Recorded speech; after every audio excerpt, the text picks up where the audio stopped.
Well, good day, everybody. Welcome to Faith Seeking Understanding. I am Alan Bevere, your host. I am a pastor, retired, a professor, a Bible moth, a theologian in exile, and a peddler of hope. And I am the self appointed Anselm of Canterbury Chair of Podcast, Theology, and Culture here at Faith Seeking Understanding University, a completely fabricated institution of higher learning, but where all of us are invited to ponder profound things.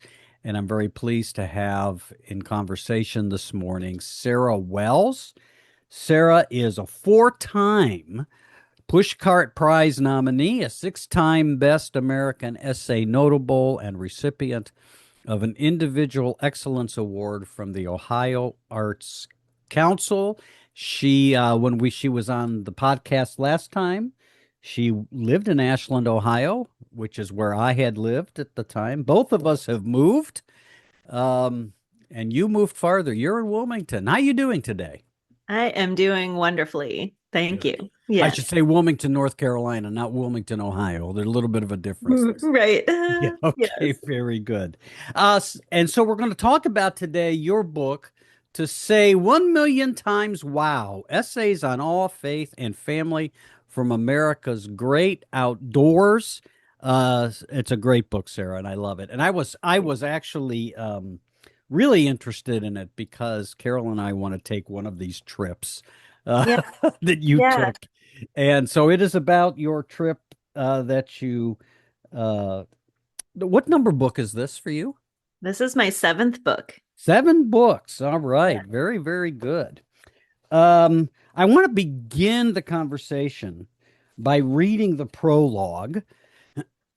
Excuse me, reading the prologue, and then jumping off from there. So here's what you write in the prologue. I'm giving myself a trip out west as a family, I announced to my husband, Brandon, one night a few days after Thanksgiving. It would be part of our family Christmas gift, our family vacation, my 40th birthday, something special. I want to do this before the kids get too old and don't want to go anymore. I listed off all of the reasons this is how I wanted to spend a good chunk of the summer. They're the perfect age. We haven't been anywhere except the beach with them. Also, we'll do it cheap, rough it. We'll eat peanut butter sandwiches and cereal. We'll tent camp and we'll stretch every dime. It'll be an experience. Brandon raised his eyebrows. That sounds horrible. I brushed that aside. It'll be great. So I love that for a couple of reasons. One is, by the way, we did get to the point where our kids didn't want to go on vacation with us anymore. And interestingly enough, the last one they went on when they were complaining so much was to Wilmington, North Carolina, where you No are. kidding. Yeah. Yeah. So you were smart to see that ahead of time because that's indeed what happened. But what so you write on your experiences and you connect it to faith and family and all kinds of great things. Um, what what just tell us the motivation for putting this down in print and sort of interpreting your experiences. Yeah. Happy to do that. I had in mind this project as part of the experience. So I knew I wanted to write about turning 40, about this season of our lives. And I could see how a road trip would be a good vehicle, so to speak, for dealing with these different issues that take place in midlife.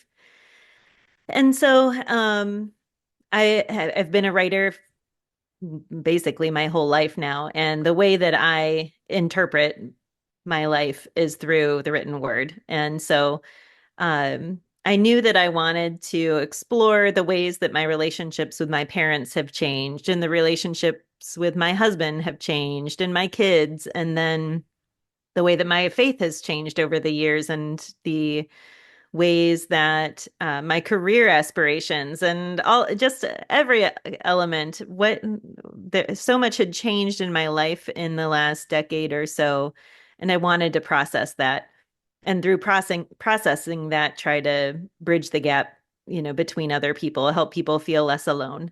Oh my gosh, I just noticed that you have the laughing Jesus picture behind you. I do. That's awesome, It's Alan. one of my favorite pictures because when I was in college, I read a book by Elton Trueblood, who has been gone for some time. Some people know him, but he wrote a wonderful little paperback book called The Humor of Christ, and I read it in college, and it helped me see Jesus in a different way, right? I'm the humor of Jesus. Is that The what it's Humor of Christ, the Elton humor of? Trueblood. I Yeah. might have to look that up if I can find it. Well, and he tells in the preface, he tells the story that one night they're having family devotions. His kids were little, and he read something from the Gospels, and Jesus said something, and their one daughter started just laughing like it was funny, and so Yes, he began to wonder, right? So yes. he anyway, so Oh my I gosh, I'm sorry. I totally got no, that's okay. distracted That's because okay. that's in my book. Supposed to be interviewing you, but that's all right. Yes. I don't mind explaining that. So No.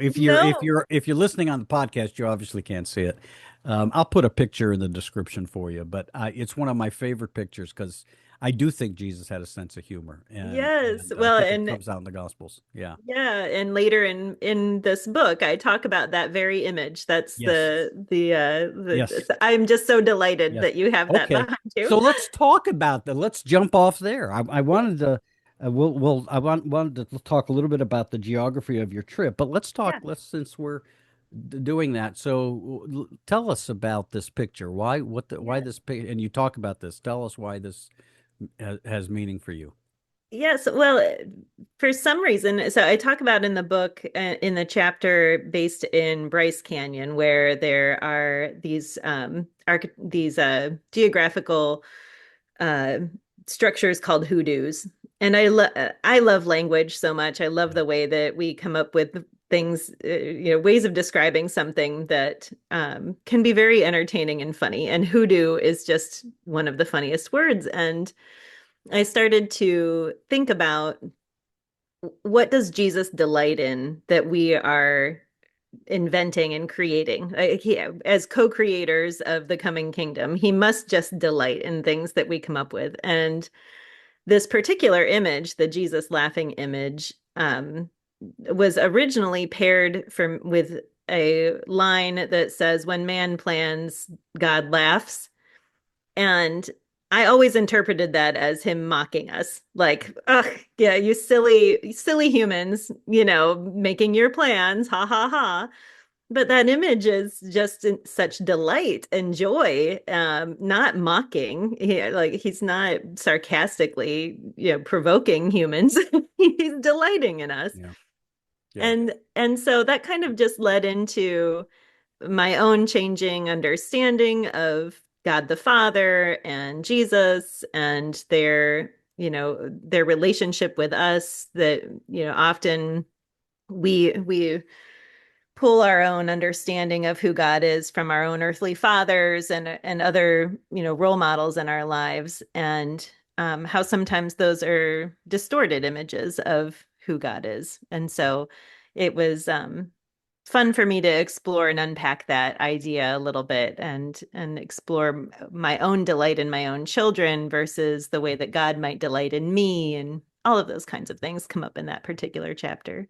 Yeah, we've had 2,000 years to make Jesus austere and always serious, right? Yes. I remember many years ago in another church showing a video series on the ministry of Jesus from Tom Wright, New Testament scholar, and it was a great series. But he shows different clips from different movies and things, and different things that they had staged, episodes.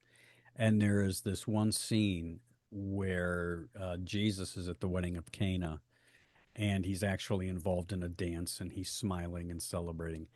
And there was one old time austere Methodist who was so scandalized by that, right? That Yes, Jesus would dance at the wedding at Cana and all of that. right. And he was, boy, it just really worked him over. Oh, isn't that And funny? so we've had a long time to do that kind of stuff. It's too bad because we miss if God has created, and if God finds joy in what God has created, he's going to find joy in us, right? Yes, It's Absolutely. one of the things when you're a parent, you're a mom.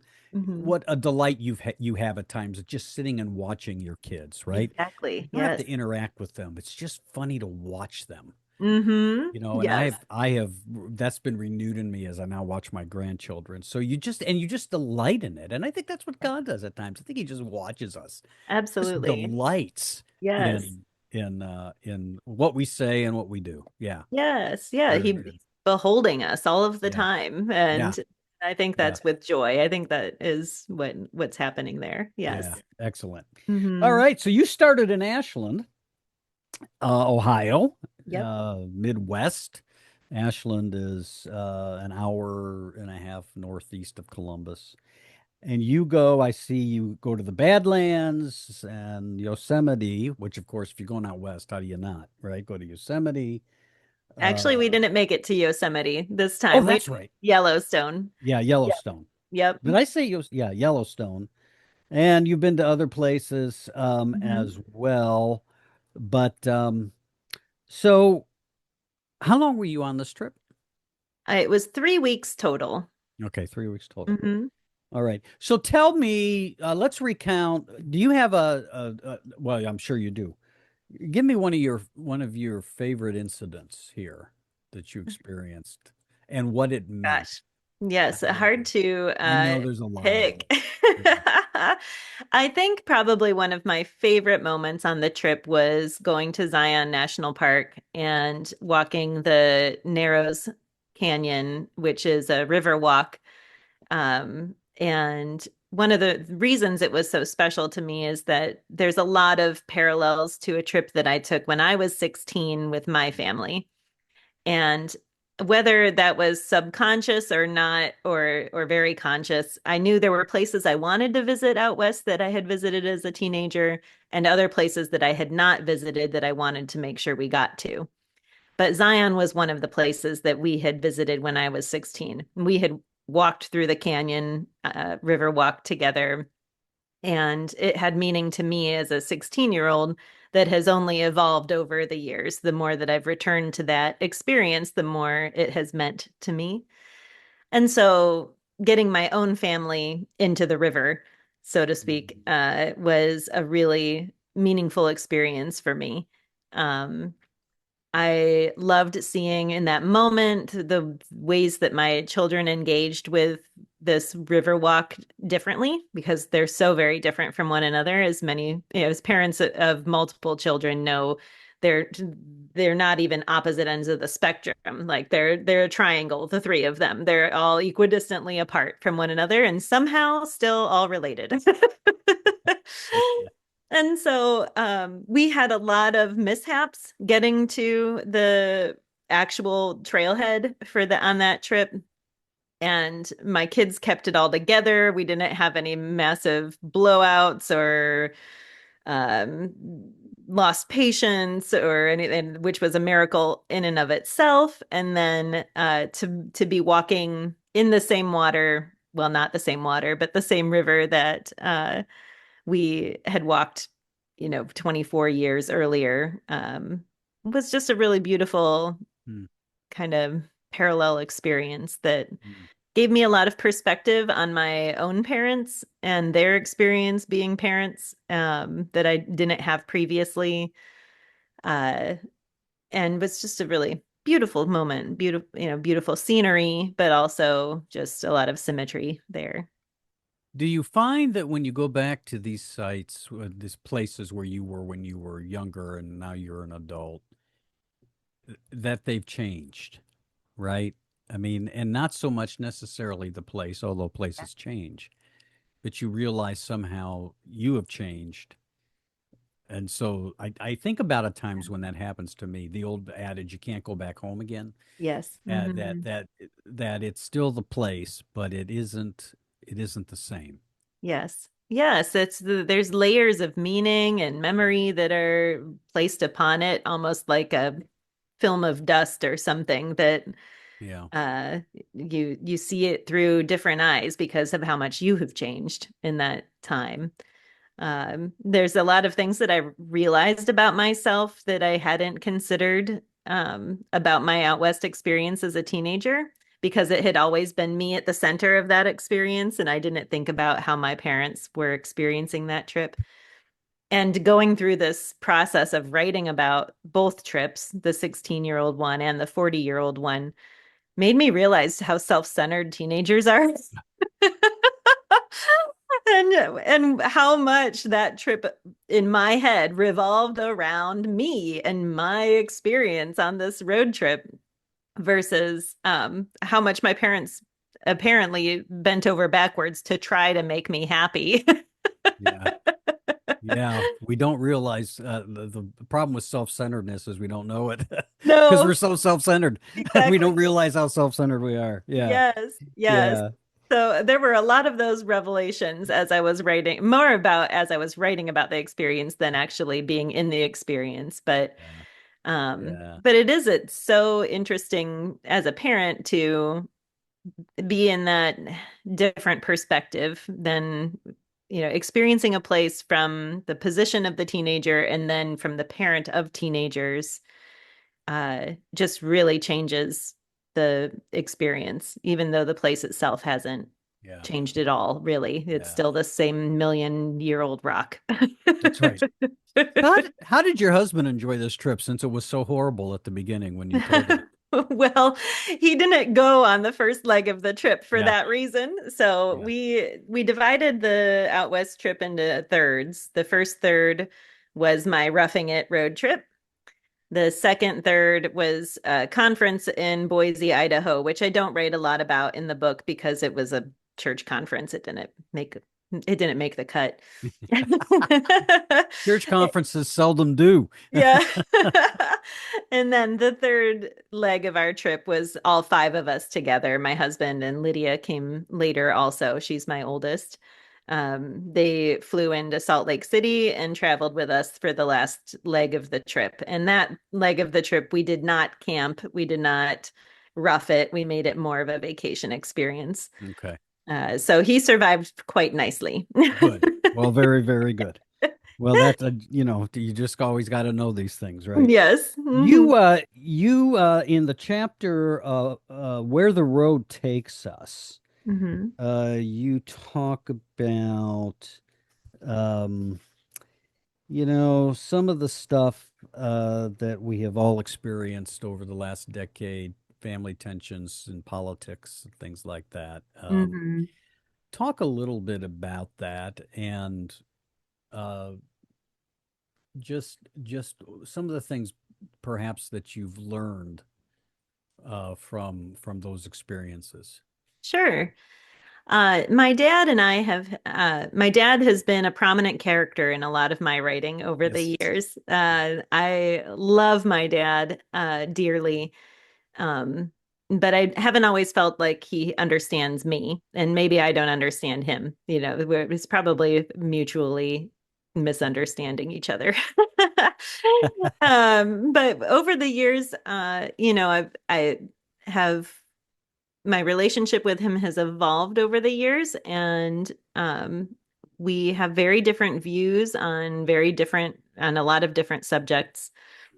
And especially over the last 10 years, there's been a lot of things that have been difficult to talk about. And so we just avoid them a lot of times in order to just preserve the foundation of our relationship.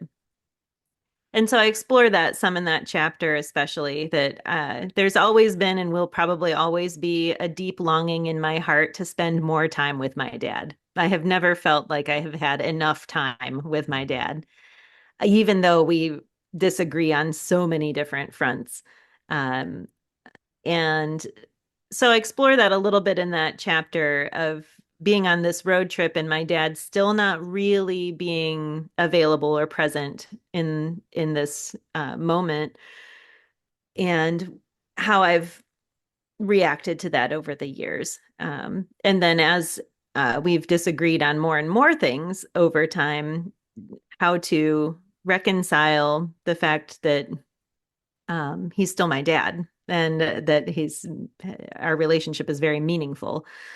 Uh, so trying to set appropriate boundaries, to set aside the things that are essential from the things that are non-essential, and and try to strive for unity and forgiveness and love in those moments with my dad.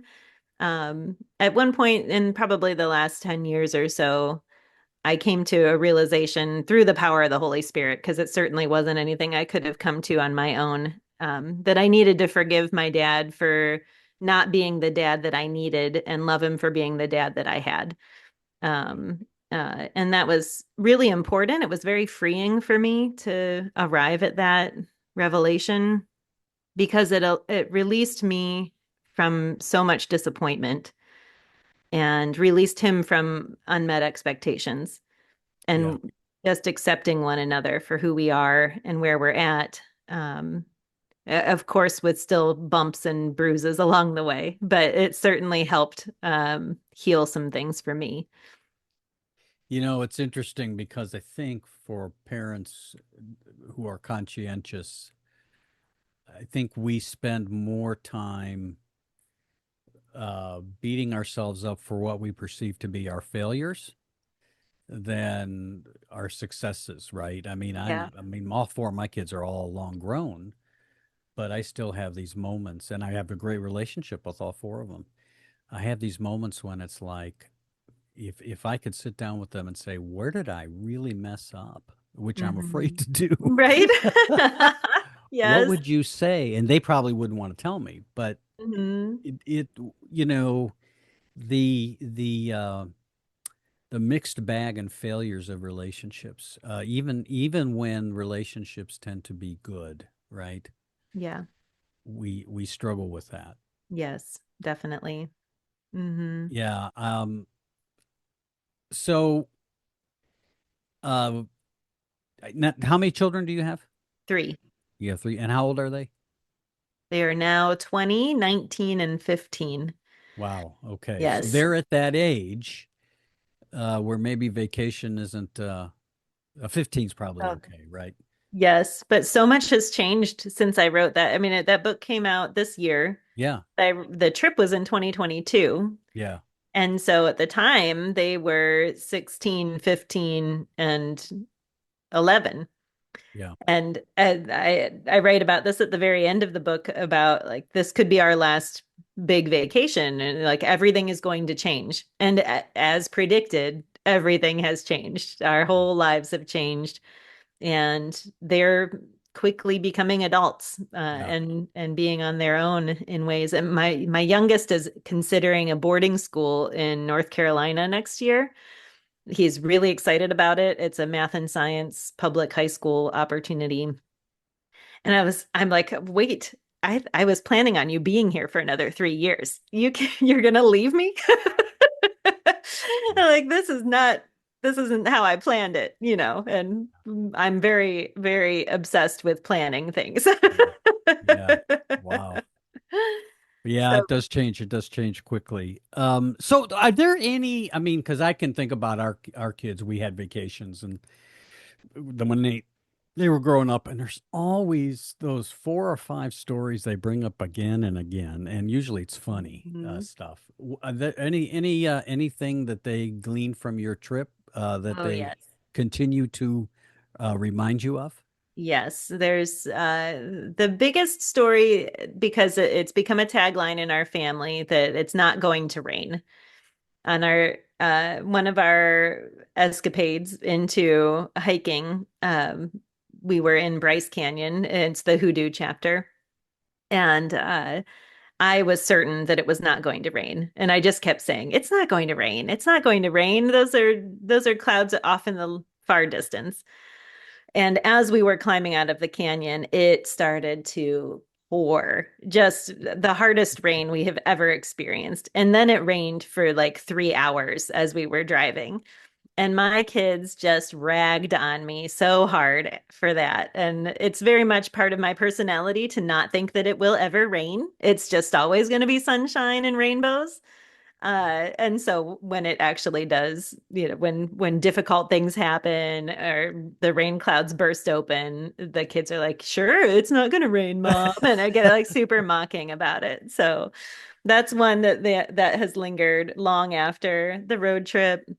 And then I have a breakdown around the campfire near the end of our first leg of the Roughing It road trip. And that moment comes up rather frequently, especially if we're eating grilled cheese or making peanut butter and jelly sandwiches. So they Yeah. uh Our they get kids on me about that. our kids love to remind us of those kinds of things. And by the way, if and when they have their own children, they will tell the stories, and Uh-huh. your grandchildren will remind you. Believe me, Yes. I speak from experience. That they will They love continue to to do that. find those ways that we have fallen short, don't they? Yes, yes, yeah, they do. They do, and they probably get it from us. Yes. Yes. So anyway, um, what other any other story in here that you want to tell? I want to give these folks some good previews so they'll buy the Yeah. book. Yes. Well, I'm a very vulnerable, I try to be very vulnerable with the topics that I cover when I write because I feel like writing is a ministry of mine. And um, it was certainly not a all sunshine and rainbows road trip. There's I explore a lot of struggles that we had with my teenage children, um, and challenging subject matter that we dealt with together. My middle son has had struggles with mental health, and I talk about that in the book quite a bit. Um, all of my children have had questions around sexuality that we explored together in this book. And that was a really important question for me as a writer. Now that my children are teenagers and adults, when they were little, I could write about them as like Yeah. characters because they didn't have a whole lot going on. They were going to, bulk at me sharing. But now that they're teenagers, and this is, they're so much of this story is also their story. I really wanted to be careful about respecting our relationship as mother, son, mother, daughter, and wanting to write my own experience with as little information as I needed to share about their experience to give context. And then I asked for their permission because I really wanted them to read what I had written and let me know if there was anything that they were uncomfortable with me sharing in a book. And of course, they've grown up with a writer mom, so they're used to me using them as their subject matter Yeah. in my work. But they haven't read it before, most of what I've shared. So that was an important part of this process for me was writing honestly about our experiences with raising teenage children and all the questions and joys and challenges and anxieties that have come along with that in this age. So that's a large part of the book as well. And then my journey with having long COVID and a chronic illness is another large storyline throughout the book of how that has changed my faith and changed my relationship with work and really my perspective on life altogether. One of the early reviews of the book was from somebody who doesn't know me at all and picked up the book because they expected it to be a wild and crazy road trip story, which there are moments of celebrating the awe and wonder of creation. But he made an observation that, it wasn't at all what he expected. It was way more than he expected. He loved hearing the reflections of the journey that is so much more than a physical geographical journey of the spiritual journey, relationship journey, and finding on and wonder in the mundane and ordinary moments of our lives and not just these extraordinary experiences. Yeah, I think one of the things I like about the book is that it's what I was thinking about at one point, that this is kind of what Aristotle called practical wisdom. I mean, he was big on practical wisdom, and what that meant for him, practical wisdom was being able to take the events of life and understanding them more deeply, to understanding Mm-hmm. what's going on, what is really going on. It's not a superficial understanding of what just happened. Right. It's in and it's seeing the correlations and the connections between sitting around the campfire at night and having conversation to some of the deeper issues, and you do that quite well. Thank you. I appreciate that you take these stories I think a lot of us can relate to, and you jump into important topics that Mm. need to be talked about, that we have to converse, and Mm-hmm. you offer your wisdom and your perspective on that. So I Yeah. just appreciate that. Thank you. That what you've done. It's very good. It's very well written. I like your writing style. It flows, it's accessible. Thank you. Clearly you like words, as you just said, Yes, as you I said do. previously. My Yes. kids make fun of me because I made the mistake one time of telling them that when I was a kid, 10, 11 years old, I used to actually read the dictionary because I liked words so much, and I just Yes. wanted to, why does this word mean what it means, and where And does they it come latched from? on to that, And didn't they they? latched onto that, and it's like, and they'll say, "Well, Dad, you read the dictionary. What else can we say, right?" Yes. Oh, So, that's yeah. yes. There's So, the one thing, the book is, chronological with the storyline of our out west trip, but it really is a collection of essays, and that each chapter really goes into depth about different subjects. And Vivian Gornick, who's a writer, has a book on writing that talks about essayists needing to not just write about what happened, but the large sense of yeah, what that moment meant. And I always go back to that large sense, that like the so what factor. We can all have exciting, fun stories, but once we start to dig in and excavate those stories, we get to the heart of the matter. We get to the heart of what's actually going on in this world, and how we are operating within it. yeah, And I love playing in that space. I'd love to dig in and see what's going on here, actually. yeah, yeah. I love essay books, by the way, and Mm-hmm. I think most of what I have written, for the most part, is essay. Mm-hmm. I say it's because I don't really have a big book in me, but so I need to do essays. But getting a topic, a theme, and then just writing on it is something that I've always enjoyed Yeah. doing, and Mm-hmm. enjoy reading books of essays. Yeah. It I don't know, maybe it's because I lose patience after a while if the argument goes too long, but Yes. Yes. yeah, it's very, very helpful to do that. And again, I think part of the issue is being aware of the more profound moments. So I had so this if you'd have had this experience, you would have written on it. So we've got coneflowers in our front bed where we live, and I don't know if you've seen a coneflower, but Yeah. Mm-hmm. yeah, but they bloom a lot of the summer. But you're supposed to, prune them to keep them blooming and everything, and we never did that. And they're sitting out there now. They're kind of dead and everything. So I got up the other morning and I looked out the window first thing of our bedroom, and you can look down and see the coneflowers. And in the coneflowers are two birds. There's a sparrow on one and there's a goldfinch on the other, and they're picking at the seeds. Mm-hmm. And I thought to myself, now there's something there. There's a Yeah. story there, Right. because I'm thinking about keeping the flowers looking beautiful, and I should have pruned those flowers.